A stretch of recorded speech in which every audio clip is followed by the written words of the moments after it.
Hey everybody, and welcome back. Here is 10 things to do before you start stitching a Kreative Kiwi design.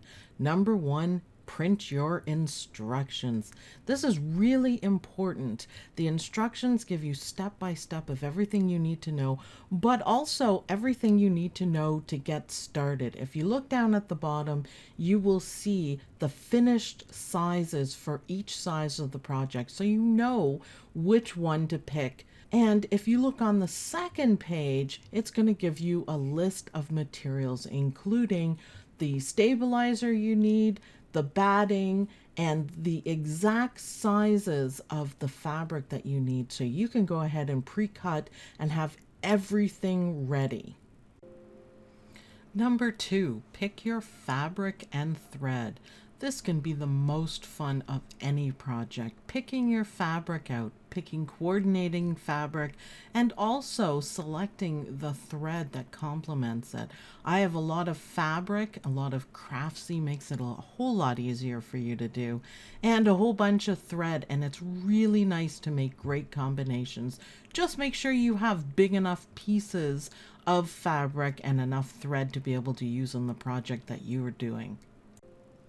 Number 3, cut and press your fabric. It's really helpful if you cut all your fabrics out to the correct size. If you look at page 2 of the instructions, all of the information will be there. Also, if you press your fabric, you're going to get a better result at the end. Make nice crisp lines, and you'll be happier when you finish stitching how great your design will look. I press everything. And now we're on to number 4, hoop your backing. While this may seem really simple, it's actually really important. Make sure you have the correct size hoop.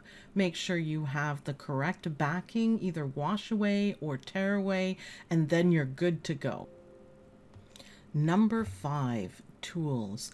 Make sure you have all of your tools handy. You might need some sharp scissors. You will probably need your applique scissors. You might need a little bit of painter's tape.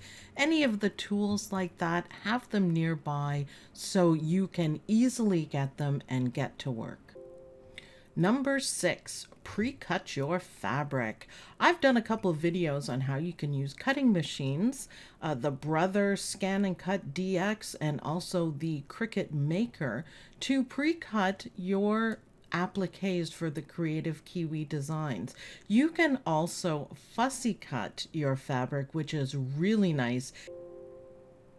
Number 7, wind your bobbin.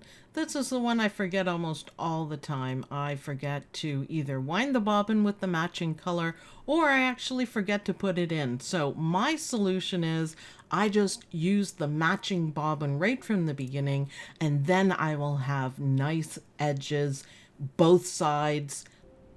Number 8, review your instructions and get everything together.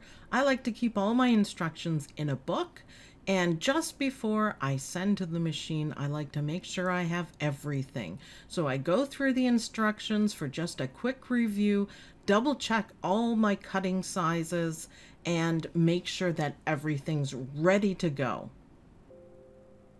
Number 9, set up your machine.